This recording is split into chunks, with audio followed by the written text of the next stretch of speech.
guys, it's the Loud Guys. Today we are going to watch Deadliest Snakes in America. So we have seen that America is very wild country. Like it has all the wild animals possible, and there are very different type of animals that can injure you or hurt you, because America is a huge country, so it is expected to have a lot of wild animals in there. But to have all these deadliest snakes, and the only country that I know about deadliest snakes is Australia. Like I've heard a lot about how Australia has most of the deadly snake species. America name does not come up too much when you talk about deadly snakes. So this is something of a new thing for us, and also like I'm very excited to see like which are those snakes. Are those rattlesnakes, or are those something new? Or like in India, cobra is very popular. Yeah. So is it something like that? So let's see. And yes, previously we have seen a lot of videos of Australia where we have seen the famous animals or birds, basically this famous species which is very famous in the Australia. But yes, I do think that it's our first time when we are watching this kind of video. And yes, I'm so much excited to see that what are the kinds of the animals which are found in the America. And like I don't have any knowledge about it, that what kinds of animals do live in the America and what are the animals which is so famous. So I do think that and I also don't have information about the snakes, and I seriously I don't like snakes because I found them very cringy. That's the reason I don't like snakes. But yes, I do think that this video is going to be very informative and very entertaining. So yeah, let's watch the video. And like there's no point in finding snakes cringy because they can still kill you. So let's see this video. Out of all the animals that can be found in the US, snakes are probably the most hated. For some people, it's easy to hate snakes as they're potentially dangerous. But all animals play an important role in their ecosystems, and they should be loved all the same. Snakes play an important role in controlling rodent numbers, and the snakes of North America help to maintain biodiversity. There are around 100 species of snake that can be found in the US, and around a fifth of these are venomous. The US is also home to some invasive species of snake, with one of the most famous being the Burmese python. These invasive snakes can have a massive negative impact on the ecosystem, and can even have a negative impact on the native snakes. In this video I will be trying to determine which American snake is the most deadly, and this is quite a hard thing to do. There's quite a few ways in which you can judge how deadly a snake is, such as how large they are, how they kill their prey, and how potent their venom is. In this video I will be judging the snakes based on statistics, and how many fatalities they have caused since the 1950s. I think this is a very fair way to judge how deadly a snake is, as some snakes have a very toxic venom but rarely bite people, but other snakes may have a weaker venom but are far more aggressive.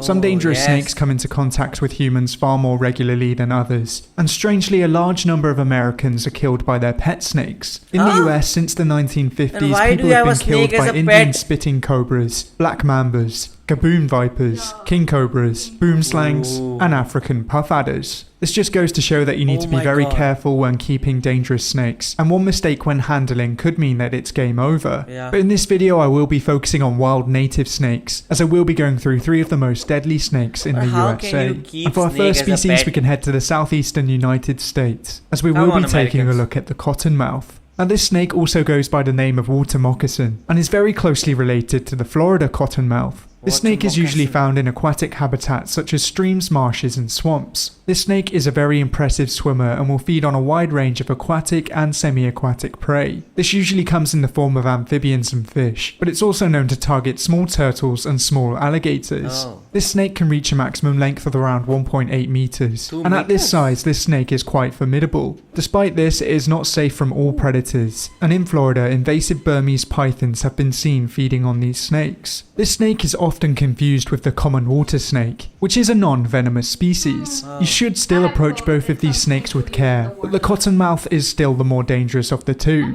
If you approach a cottonmouth, it may respond by coiling its body up and displaying its fangs, and this is where you'll see its very pale mouth. I think so they can jump that high rather than flying, I feel like it, because I don't think so they can fly. But do let us know if they can fly. And also the thing is, like you were saying that this snake is venomous and this is not. I think so if I see a snake, I run. I don't like see it and like then I take his ID card and see that he is venomous or not.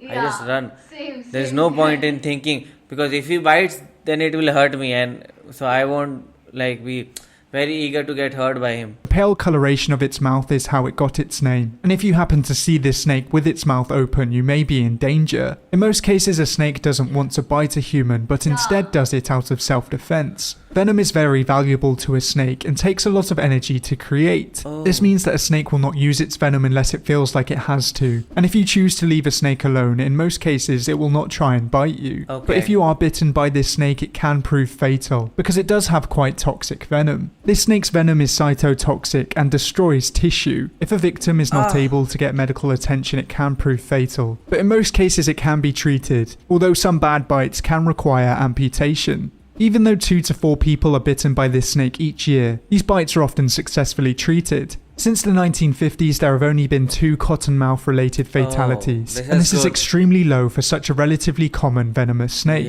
So even though the cottonmouth has the potential to kill, it rarely does, but it should be respected nonetheless.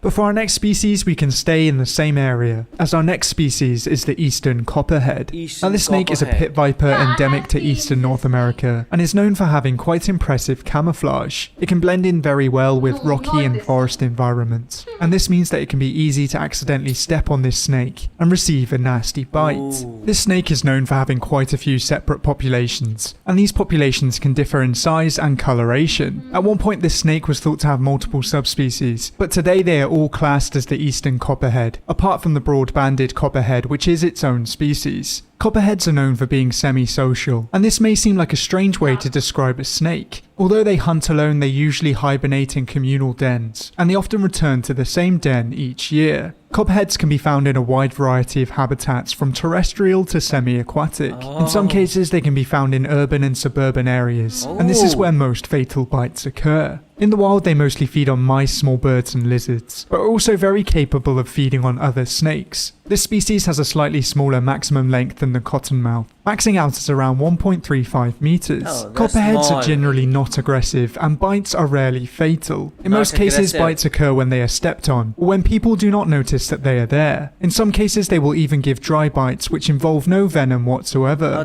Despite this, if you are injected with a healthy amount of venom, it can prove fatal, as they have a hemotoxic venom, which causes tissue damage, swelling, and necrosis. As I've covered, fatalities are rare, and since the 1950s there have only been 6 reported copperhead fatalities. Their venom is thought to be slightly less toxic than the cottonmouth, but this just goes to show that the snake with the most potent venom isn't always the most deadly. Now I have slightly cheated for the last inclusion on this video, because I've decided to include a whole group of snakes. In the last part of this video I will be focusing on rattlesnakes as a whole, but there is a reason behind this. As I'm sure you can imagine, if you're bitten by a rattlesnake, your first thought isn't to identify it. In most cases, if people are bitten by a rattlesnake, they are unable to identify it, and this means that it's hard to identify which rattlesnake is the most deadly. For those of you who don't know, rattlesnakes are venomous vipers, and can be found all over the US. Some of the most famous species in America are the timber rattlesnake, the eastern diamondback, the western diamondback, and the Mojave. Out of these species, the Mojave has the most potent venom, and is also known for being one of the most aggressive rattlesnakes. Despite this, it is nowhere near the most deadly, mostly because it's found in desert environments with very few people. The eastern diamondback rattlesnake is the largest rattlesnake species in the US, but once again it is not the deadliest. That title goes to the timber rattlesnake, and this is mostly due down to where it's found. This species is endemic to eastern North America and is often found in heavily populated areas. Because it has such a wide range, it has quite a few subspecies, and once again these subspecies vary in size and coloration. Like all rattlesnakes, it has a rattle at the end of its tail, and this rattle acts like a warning to would-be predators. You'd think that this rattle would make it easy to avoid this snake, but as the stats show, quite a lot of people are bitten by these snakes. These snakes can reach a maximum size of around 2 meters long, and in their native range they feed on typical prey for a snake, such as small mammals, birds, frogs, and even other snakes. To take these prey items down, it of course uses its venom, and this snake is known for having very long fangs, and also a very high venom yield. The toxicity of this snake's venom depends on where it's found. as in some states it's known for having a highly toxic venom, whereas in other states it's known for being very mild. If you're unlucky enough to be bitten by a very toxic timber rattlesnake, it could prove fatal, because since the 1950s there have been at least 14 timber rattlesnake related so there have been fatalities, 14 and as most deaths. snakes involved in rattlesnake fatalities go unidentified, this number could be a lot larger. If you see this species in the wild, you really should watch it from a distance, and you See should give the it the nose. respect that it deserves. Wow, what a video it was. We learned a lot of things about snakes, and yes, there are the little bit things which I knew earlier. That was like the snakes eat their own eggs, and I also heard somewhere that mostly there are some kind of snakes who do live in the water, and I have also heard somewhere, I don't know where, that the mostly deadliest snakes to live in the desert, and the snakes who live in the mountain area, they are not that much deadliest as compared to the desert one. And yes, this video was so informative, and I have also seen many snakes in my life, because we belong to the mountain area, so it's very common here. And day before yesterday I saw a snake in my backyard only. It was so long, and we didn't did anything with him. He just he was just doing chilling in the sunlight. He was just taking the full advantage of the sunlight. And so yeah, it's very common here that in summer you will find 2 or 3 snakes here. So yeah, I really enjoy this video. And yes, I don't like snakes because they are so harmful. Yes, and these were really deadly snakes. But yes, I think so. Because of all these anti-venom things, we have been able to tackle them. And like we can see that okay, has been just 10 to 12 fatalities in last 50 to 60 years. So this is not too much. But yes, as I was saying, that rattlesnakes are the only snake that I can I think so I can sense. But that also was removed by him, because he said that okay, they are not so easy to take away, because when they see their prey, or when they see an animal like scaring them, then only they remove their rattle. And if you just step on them, and they can just bite you, so this is very wrong of them to do. But yes, this is how snake works. And I've seen many Americans do like to go out in the wild, and I think so those people might have been bitten by these snakes. So what do you guys think about it, and have you had any experience with snakes? Do let us know in the comment section below. So do like, share, and Subscribe. Bye. bye.